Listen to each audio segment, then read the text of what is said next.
अस्सलामुअलैकुम वरहमतुल्लाहि वबरकातुहू। हादिया मैगज़ीन के मौशरती उलझने में एक सवाल मौसूल हुआ है। बहन पूछती हैं, मेरे वालिद दोनों भाइयों को बहुत चाहते हैं और मुझ पर गैर ज़रूरी पाबंदियां लगाते हैं। बेटी से नफरत करते हैं। मेरे नंबरात कितने भी अच्छे हों तारीफ़ नहीं करते, लेकिन भाइयों की खूब तारीफ़ करते हैं।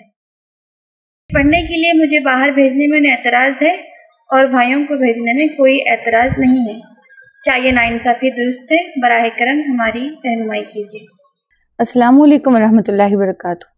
जैसा कि अभी आपने सुना, एक बहन ने सवाल पूछा है। वो बच्ची है सवाल पूछने वाली। वो पूछ रही है कि मेरे वालिदैन जो है हमारे दरमियान फ़र्क करते हैं, लड़का और लड़की के दरमियान, और मेरे फ़ादर जो हैं वो बेटों को ज़्यादा अहमियत देते हैं और लड़की को कम अहमियत देते हैं।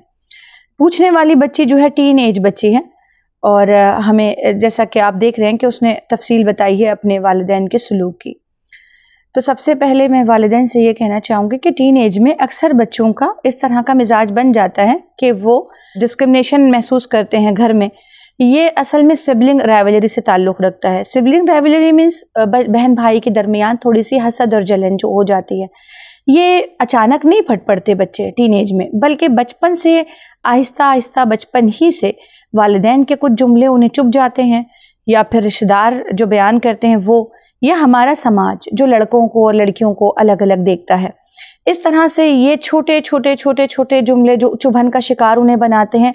आखिर में जब वो बड़े हो जाते हैं, इंडिपेंडेंट हो जाते हैं, तो सोशल मीडिया और भी बहुत सारी चीज़ें, कार्टून्स वगैरह में उन्हें ये समझाया जाता है कि वालिदैन टॉक्सिक पर्सनालिटी वालिदैन की भी होती है। जबकि देखा जाए तो ये एक लाशऊरी अमल है। कोई भी वालिदैन अपने बच्चों को ज़िक पहुंचाना, तकलीफ़ पहुंचाना नहीं चाहते, बजुज़ इसके कि उन्हें कभी कभी ऐसा भी होता है कि उन्हें इल्म नहीं होता और वो अपने माशी उलझन का शिकार होते हैं। तो कभी कभी इस तरह के वाक़यात वालिदैन की तरफ से हो जाते हैं।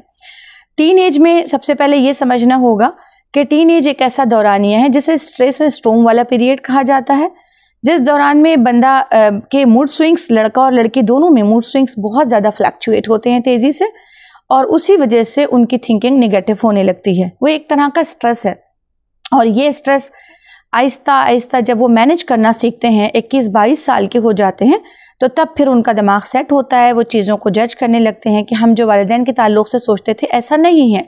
वालिदैन तो तवज्जो देते हैं, लेकिन वालिदैन को भी अपने रवैये पर गौर करना चाहिए कि ये जो टीन एज है, इस टीन एज में बच्चा नेगेटिविटी का शिकार क्यों कर हुआ। क्योंकि जो पहले गुफ्तगू में जो बात आती है, तुम्हारे भाई को देखो वो कितनी तवज्जो से पढ़ता है, ये कंपैरिजन है। या फिर ये कहना कि तुम दूसरों की लड़कियों के मुकाबले में उतनी शार्प नहीं हो, या तुम्हारी हाइट नहीं बढ़ रही है, या हमें पहली बेटी नहीं चाहिए थी। समाज कहीं ना कहीं से जहन में जो है टॉक्सिसिटी डाल देता है। तो इस तरह की चीज़ें टीन एज में जाकर बच्चों के दबाव बनती हैं। लेकिन अगर ये टीनेजर बच्चे दबाव का शिकार होकर वालिदैन के रवैये पर हर्फ उठाने लगें, तो उसमें वालिदैन को चाहिए कि वो उलझन का शिकार ना हो, उस दबाव का शिकार भी ना हो। क्यों? क्योंकि ये बच्चे जो हैं इनके अपने आप में नहीं होते, ये अपने होश में ये सब नहीं कह रहे होते हैं, ये हकीकतों पर मबनी गुफ्तगू नहीं कर रहे होते हैं, बल्कि इनके पास जैसे मैंने कहा कि मूड स्विंग्स होता है, दबाव होता है, स्ट्रेस होता है, और वो कंपेयर करते हैं कि आखिर मैं मिसफिट क्यों हूँ। दूसरे लोगों को देखते हैं, कोई इंसान उनको बाएतमाद अपना हमजोली, अपना साथी नज़र आता है, उसने अच्छे मार्क्स लिए हैं या अच्छा स्कोर किया, टीचर को अच्छा जवाब दिया, या उसका ड्रेसिंग स्टाइल अच्छा है, तो उनकी कमियाँ खुल कर आती हैं सामने। जब कमियाँ खुलकर आती हैं तो वो फ़ौरन से पेशतर ये समझने लगते हैं कि वालिदैन ने हम पर तवज्जो नहीं दी, अदरवाइज़ हम में इतने पोटेंशियल थे कि हम बहुत आगे निकल सकते थे। और उनका दिमाग जो है वो पूरा मुकम्मल प्रोसेस करने लगता है नेगेटिविटी को, और इसमें उनके नेगेटिविटी का जो दौरानिया है वो बढ़ जाता है। और यही वजह है कि वाले बच्चे जो है मुतनफ़िर होते हैं।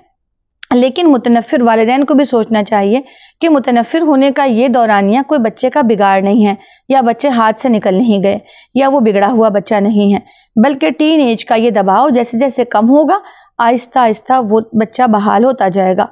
इस उम्र में बच्चों की इस जारह अंदाज पर या सख्ती बरतने पर वालिदैन किस तरह टॉलरेट करें। तो वालिदैन उनके इस परेशानी को समझें, उनसे बहुत मोहब्बत के साथ पेश आएँ, और उनसे पोलाइटली ये कहें कि देखिए इस जुमले का मतलब, जब वो ये आर्ग्यू करने लगें कि आपने ये जुमला उस वक्त कहा था, तो तब बताएं कि इस जुमले का क्या मकसद था। आपकी मोहब्बत ही है जो हम आपको आगे बढ़ाना चाहते थे, इस तरह उनको समझाएं, बहुत नरमी से पेश आएँ। हमेशा याद रखें, जब बच्चा स्ट्रेस में होकर कोई बात जिरह कर रहा हो वालिदैन से, तो वो बच्चा उस जारहाना रवैये के साथ वालिदैन से कोई जवाब नहीं चाहता है, बल्कि वो गुस्सा निकाल रहा होता है। और जब वो गुस्सा किसी चीज़ का निकाल रहा होता है तो उस वक्त वालिदैन भी झाड़ फटकार करें या फ़लसफ़ा समझाएं या लंबी लंबी पिन तो नसाहे के दफ्तर खोलने लगें, तो बच्चे के माइंड में ब्लॉकेज होता है, जिससे मतलब उसके जो न्यूरॉन है वो रिसेप्टर रिसीवर काम नहीं करते हैं। तो इसलिए उसे कूल हो जाने दें। उसको जो है मैनेजमेंट सिखाएं कि बेटा आपको गुस्सा आ जाता है किसी बात पर, आप पानी पी लिया करें, लंबी लंबी सांसें लिया करें और खुली हवा में निकल जाए, पोजीशन को तब्दील कर दें। और उसके बाद फिर उसे आहिस्ता आहिस्ता बाद में जब उसके माइंड को का मैजिकल टाइम हो, जब वो सुनने के लिए तैयार हो, उस वक्त उन्हें समझाएं कि माँ बाप कभी किसी का बुरा नहीं चाहते, वालिदैन के लिए सारी औलाद बराबर होती है। और अगर ये चीज़ आपने सोचा, इससे मायूस ना हो, बात करते रहें। इस तरह से टीनेज बच्चों के इस दबाव को कम करने में आपको आसानी होगी और ये पीरियड उनका निकल जाएगा। अक्सर वालिदैन बच्चों को बिगड़ा हुआ समझते हैं, एहसान फरामूश समझते हैं और उन्हें सख्त अल्फाज में सरजनिश करते हैं और डांटते डपटते हैं, जिसकी वजह से बच्चे मज़ीद मुतनफ़िर हो जाते हैं। हमें अच्छा लगा कि आपने मौशरती उलझन में एक बच्ची ने सवाल पूछा है। आप अपनी उलझने किसी भी ताल्लुक़ से, मतलब अपनी लाइफ की उलझने हमसे शेयर करें। इंशाल्लाह हादिया ई मैगज़ीन का मौशरती उलझन के इस कॉलम में हम आपको जवाब देते रहेंगे। अस्सलामु अलैकुम, जज़ाकल्लाह।